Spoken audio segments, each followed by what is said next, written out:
दोस्तों YouTube पर कुछ पत्रकार राहुल गांधी की तरह हो गए हैं। ये लगातार हर बार नैरेटिव सेट करते हैं, मोदी को गालियां देते हैं, मोदी को हराने के लिए एजेंडा सेट करते हैं, लेकिन हर बार इन्हें हार का सामना करना पड़ता है। हर चुनाव के साथ ये हार रहे हैं, लेकिन इसके बावजूद भी वो मोदी की सरकार गिराने के लिए एजेंडा सेट कर रहे हैं। इन्हें फर्क नहीं पड़ता है कि जनता क्या सोच रही है, चाहे जितना जोर का तमाचा इन्हें लगे, लेकिन ये फिर खड़े होते हैं और फिर मोदी को गाली देना शुरू करते हैं।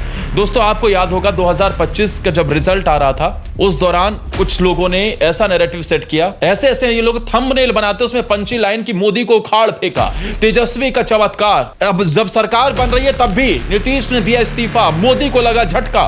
इस तरीके के कैची थंबनेल बनाकर ये वायरल जरूर होते हैं, लेकिन इनका काम दोस्तों सिर्फ और सिर्फ एजेंडा सेटिंग है और मोदी को गाली देना ही है।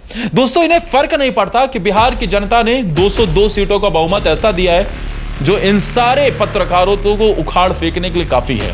लेकिन जब एग्जिट पोल आ रहे थे, तभी जब सारे चैनल ये कह रहे थे एग्जिट पोल वाले कि भैया एनडीए की सरकार बन रही है, जो जमीन पर उतरते भी हैं, सर्वे भी करते हैं। अब सर्वे कितना ठीक होता है कितना नहीं, क्योंकि हर व्यक्ति तक पहुंचना असंभव है, ये सही बात है।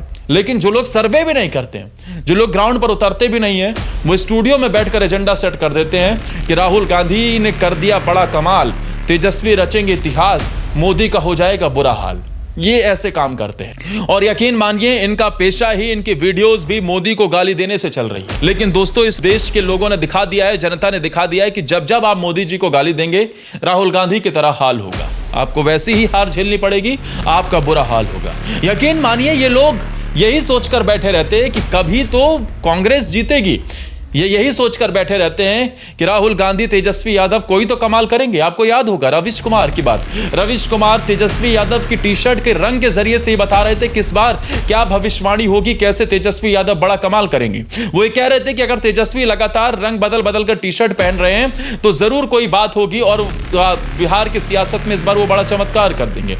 आपको याद होगा रविश कुमार ने यह कहा था कि बुलेट पर सवार 2 लौंडों ने हिलाकर रख दिया है बिहार, और अब ये बुलेट की सवारी कहीं ना कहीं बता रही है कि कैसे पॉलिटिक्स में आगे बढ़ते हुए नौजवानों की कहानी है। लेकिन दोस्तों, एक बार फिर से जनता ने बता दिया है कि थिथरबाजी नहीं चलती है। ये एजेंडा सेटिंग का काम इनकी वीडियोस तक ही सीमित रहता है। हाथ तो तब हो जाती है जब कुमकुम बिनवाल जैसी, प्रज्ञा जैसी लड़की, या फिर आप अजीत अंजुम की बात कर लीजिए। अजीत अंजुम तो फिर भी दोनों तरफ की कई बार बातें करते नजर आते हैं और शायद इसीलिए उन्हें विरोध झेलने को मिलता है। लेकिन खासतौर पर कुमकुम बिनवाल के आप जाकर चेक कीजिए किस तरीके के थंबनेल बनाए गए हैं, किस तरीके की बातें। हर जगह ज्ञानेश को पीटा, फलाना ठिकाना, चाहे इलेक्शन कमीशन की बात हो या फिर मोदी की बात हो या फिर योगी जी की बात हो, इन सब को उल्टा सीधा बोलना ही इनका काम है।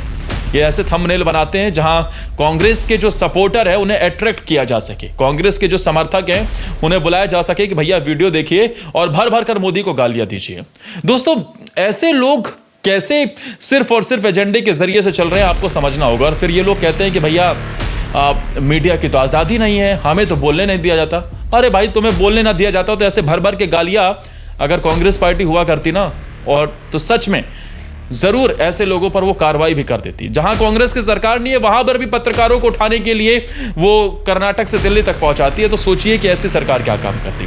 दोस्तों, लेकिन सवाल इस बात का नहीं है, सवाल इस बात का है कि ये लोग आंखों पर पट्टी बांधकर बैठे हुए हैं। इन्हें पता है कि व्यूअरशिप आएगी, कांग्रेस के सपोर्टर आएंगे, मोदी जी को गाली देंगे और उसी से इन्हें जीत है। क्योंकि चाहे यूपी का इलेक्शन हो, आपने देखा होगा उल्टा चश्मा वाली प्रज्ञा मिश्रा उस टाइम पे भी कहती, 2017 में भी, 2022 में भी, कि भाई अखिलेश यादव कर देंगे कमाल और सारे सर्वे हो जाएंगे फेल, योगी आदित्यनाथ की गिर जाएगी सरकार। ऐसी वीडियो बनाने का ही इनका काम है।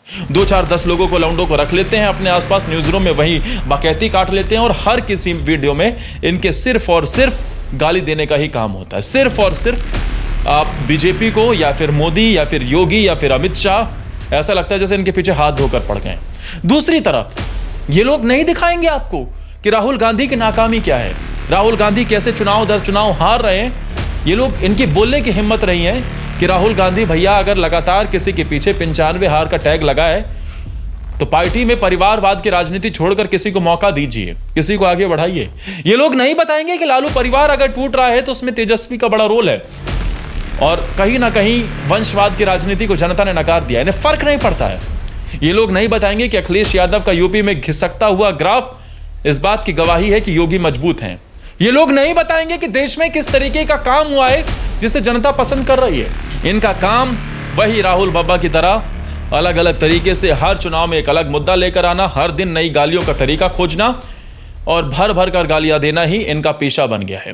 आप समझिए, यूपी का इलेक्शन हो, लोकसभा का इलेक्शन हो, लोकसभा के इलेक्शन में ये 99 सीटें जीतने वाली कांग्रेस पार्टी को सबसे बड़ी बना चुके थे कि राहुल ने तो भैया झंडे गाड़ दिए हैं, कांग्रेस को तो आप सर्वोच्च पर पहुंचा दिया है। लेकिन इन्हें शर्म नहीं आती इस बात से कि जिस आदमी ने लगातार तीसरी बार वो सत्ता में आया भी और लगातार कांग्रेस पार्टी का ऐसा बुरा हाल किया कि वो 100 का आंकड़ा भी पार नहीं कर पाई, इन्हें फर्क नहीं पड़ता इस बात से। इन्हें फर्क सिर्फ इस बात से पड़ता है कि कैसे भी करके व्यूज आने चाहिए और उसके लिए मोदी को दिन रात गालियां देते हैं, ये क्लियर है दोस्तों। लेकिन इस तरीके की वीडियोस और अब लोग समझ चुके हैं कि ये सिर्फ और सिर्फ किसी पार्टी के इशारे पर हो रहा है, इन्हें पीछे से भी बैकडोर से पैसा मिलता है और शायद इसी वजह से ये लोग दिन रात गाली देने का काम करते हैं। खैर, इस पर आप क्या कहना चाहेंगे?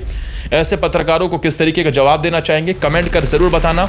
और जो लोग सिर्फ मोदी को गाली दे रहे हैं, ग्राउंड को नहीं समझ रहे हैं, राहुल गांधी की तरह ज्ञान वाच रहे हैं स्टूडियो में बैठकर, उस पर अपनी राय देते हुए अगर जानकारी अच्छी लगी तो हमारे चैनल को सब्सक्राइब कर लेना।